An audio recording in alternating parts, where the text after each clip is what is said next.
بسم اللہ الرحمن الرحیم۔ ناظرین، ایک بادشاہ فوت ہو گیا۔ اس کی وفات کے بعد اس کا بڑا بیٹا فوراً تخت پر قابض ہو گیا۔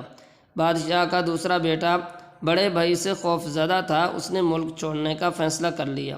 بادشاہ کا بیٹا اپنے 3 دوستوں کے ساتھ بیرون ملک روانہ ہو گیا۔ ان دوستوں میں سے ایک تاجر کا بیٹا، دوسرا کسان کا بیٹا، تیسرا ایک بہت خوبصورت نوجوان تھا۔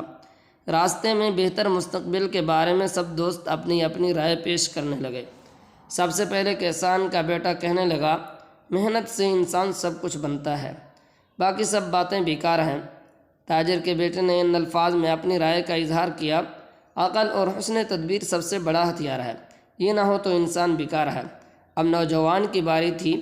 نوجوان گویا ہوا، حسن و جمال سب سے بڑی نعمت ہے۔ بادشاہ کا بیٹا اللہ کی ذات پر بھروسہ کرنے والا، نہایت تدبر و تفکر والا انسان تھا۔ سب کی باتیں غور سے سننے کے بعد کہنے لگا، سب اپنی جگہ درست ہے، مگر سب سے بڑی چیز اللہ کی رضا اور تقدیر ہے۔ اس کی ذات کا فیصلہ ہر چیز پر غالب ہے۔ جب تک ہمارا عقیدہ تقدیر پر مکمل نہ ہو، اس وقت تک راحت و سکون حاصل نہیں ہو سکتا۔ کسان کا بیٹا کہنے لگا، ہمارے پاس کھانے پینے کے لیے کچھ نہیں، اب پتہ چلے گا کس کی بات ٹھیک ہے۔ سب اپنی اپنی رائے آزماتے ہیں۔ یہ لوگ چلتے چلتے دوسرے ملک میں داخل ہوئے۔ یہ لوگ اس شہر میں اجنبی تھے۔ انہوں نے ایک صحرا میں پڑاؤ ڈالا۔ پہلے دن انہوں نے کسان کے بیٹے کو کہا، آج ہم دیکھیں گے کہ محنت کے کیا فائدے ہیں، جاؤ اپنی محنت سے آج کے کھانے کا انتظام کرو۔ کسان کا بیٹا اٹھا اور جنگل کا رخ کیا، لکڑیاں توڑیں اور شہر میں آ کر 2 درہم کی بیچ دیں۔ 1 درہم کا کھانا لیا، دوسرا درہم اپنے پاس محفوظ کر لیا۔ ساتھیوں کے پاس آ کر انہیں بھی کھلایا، سب نے اس کو شاباش دی۔ اگلے دن تاجر کے بیٹے کا نمبر تھا کہ وہ عقل اور حسن تدبیر کا مظاہرہ کرے۔ وہ اٹھا اور ساحل سمندر پر آیا۔ سمندر میں سامان سے لدی کشتی ساحل کی طرف آ رہی تھی۔ تاجر کا بیٹا کشتی میں بیٹھ گیا، دوسرے راستے سے سامان سے لدی کشتی کے مالک کے پاس پہنچا، اس سے سامان کا بھاؤ تاؤ کیا، ادھار پر سارا سامان 100 درہم میں خرید لیا۔ جب کشتی ساحل پر پہنچی، مقامی تاجر انتظار میں تھے۔ تاجر کا بیٹا ان کے پاس آیا، سارا سامان 1100 درہم کے عوض بیچ دیا اور 100 درہم سامان کے مالک کو دیے اور باقی جیب میں ڈال لیے۔ دوستوں کے لیے بہترین کھانا لیا، سب نے اس کے حسن تدبیر کی تعریف کی۔ اگلے دن خوبصورت نوجوان کا نمبر تھا، جس کا کہنا تھا کہ انسان خوبصورتی کے بل بوتے پر کامیابی حاصل کرتا ہے۔ دوستوں نے کہا، آج ہم دیکھیں گے کہ آپ کا حسن ہم کو کیسے کھانا کھلائے گا۔ وہ اٹھا، میک اپ کیا اور شہر کی طرف روانہ ہوا اور ایک گھر کے باہر درخت کے نیچے بیٹھ گیا۔ اوپر سے ایک خاتون نے کھڑکی سے جھانکا کہ ایک خوبصورت نوجوان پریشان بیٹھا ہے اور سوچ رہا ہے۔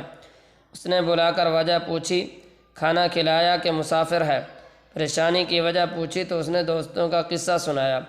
خاتون نے نوجوان کو کچھ رقم تھما دی۔ وہ نوجوان سب کے لیے کھانا لے آیا، سب نے اس کو بھی سراہا۔ اب بادشاہ کے بیٹے کی باری تھی۔ سب سوچنے لگے کہ کسان کے بیٹے نے بھی محنت کی اور تاجر نے بھی کچھ کیا، نوجوان نے بھی کچھ کر ہی لیا، مگر اب بادشاہ کا بیٹا جو کہتا ہے کہ اللہ کا فیصلہ اور رضا اور تقدیر ہر چیز پر غالب ہے، یہ کیا کر کے دکھائے گا۔ شہزادہ اللہ کا نام لیتا ہوا شہر میں داخل ہوا اور راستے کے کنارے جا بیٹھا۔ وہاں سے اس ملک کے بادشاہ کا جنازہ لے جایا جا رہا تھا۔ وزراء، فوج، پولیس جنازے کو کندھا دیے جا رہے تھے۔ شہزادے کو راستے میں بیٹھا دیکھ کر پولیس آفیسر نے اس کو ڈانٹا کہ شرم نہیں آتی، بادشاہ کا جنازہ جا رہا ہے اور تم اس طرح بیٹھے ہو۔ بادشاہ کو دفنانے کے بعد جب پولیس افسر واپس آئے تو دیکھا کہ شہزادہ اب بھی وہیں بیٹھا ہے، تو فوراً اس کو گرفتار کر کے جیل میں ڈال دیا۔ اب دوست انتظار کر رہے ہیں، واپس نہ آنے کی وجہ سے قیاس آرائیاں کرنے لگے۔ وہ شہزادے کو ڈھونڈنے شہر کی طرف چل پڑے، لیکن شہزادہ جیل میں بند تھا۔ وہ تلاش نہ کر سکے تو اگلے دن پر مؤخر کر دیا۔ ادھر کابینہ کے وزراء مشیر جمع تھے کہ نئے بادشاہ کے انتخاب کے لیے غور و فکر کر رہے تھے کہ نیا بادشاہ بادشاہوں کے خاندان سے منتخب کیا جائے، عام آدمی منتخب نہ کیا جائے۔ مگر بادشاہ کا کوئی وارث نہیں تھا۔ سینئر وزیر نے اعلان کروایا کہ تم میں سے کوئی ہے جو بادشاہوں کے خاندان سے تعلق رکھتا ہو، وہ ہاتھ کھڑا کر دے۔ مگر کابینہ میں کوئی ایسا بندہ نہ تھا۔ مگر پولیس افسر کہنے لگا کہ ایک بندہ ہے جس کو میں نے قید کیا ہے، وہ شہزادہ معلوم ہوتا ہے۔ اس کو حاضر کرنے کا حکم ہوا۔ شہزادے کو کابینہ کے سامنے لایا گیا اور پوچھا، آپ کون ہو اور یہاں کس غرض سے آئے ہو؟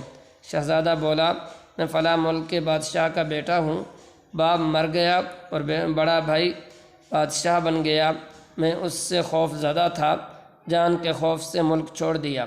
تمام کابینہ نے اس کی بات کو قبول کیا اور اس کے ہاتھ پر بیعت کر لی اور اسے اپنا بادشاہ منتخب کر لیا۔ شہزادے کے منہ سے بے ساختہ نکلا، یقیناً اللہ کا فیصلہ تمام تدبیروں پر غالب ہے۔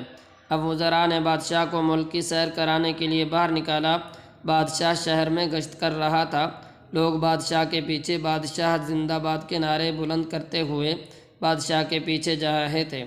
ادھر شہزادے کے دوست شہر میں اس کی تلاش میں نکلے تو انہوں نے شہزادے کو اس حالت میں دیکھا تو سمجھ گئے اور بے ساختہ بول اٹھے، واقعی اللہ کا فیصلہ تمام تدبیروں سے بڑھ کر ہے۔ وہ بھی بادشاہ زندہ باد کے نعرے لگاتے ہوئے بادشاہ کے ساتھ محل میں داخل ہو گئے۔ بادشاہ تخت پر بیٹھا تھا، یہ لوگ اس کی خدمت میں حاضر ہوئے۔ بادشاہ نے ان کے سامنے کل کا جملہ دہراتے ہوئے کہا، اللہ نے یہ سب کچھ اس لیے کیا تاکہ تمہیں معلوم ہو جائے کہ اللہ کا فیصلہ اور تقدیر ہر چیز پر غالب ہے۔ اللہ جو چاہے کر سکتا ہے، جو جیسا گمان کرتا ہے اس کے ساتھ ویسا ہی معاملہ کرتا ہے۔ واللہ غالب علی امری۔ بادشاہ نے تاجر کے بیٹے کو مشیر مقرر کر لیا۔ کسان کے بیٹے کو وزیر زراعت کے عہدے پر مقرر کیا اور جو خوبصورت نوجوان تھا اسے کہا، یہ عارضی حسن کسی فائدے کا نہیں۔ اس کو کچھ مال تحفے میں دے کر رخصت کر دیا۔ جس نے خدا کی ذات پر بھروسہ کیا، اللہ نے اس کو ہمیشہ کامیاب کیا۔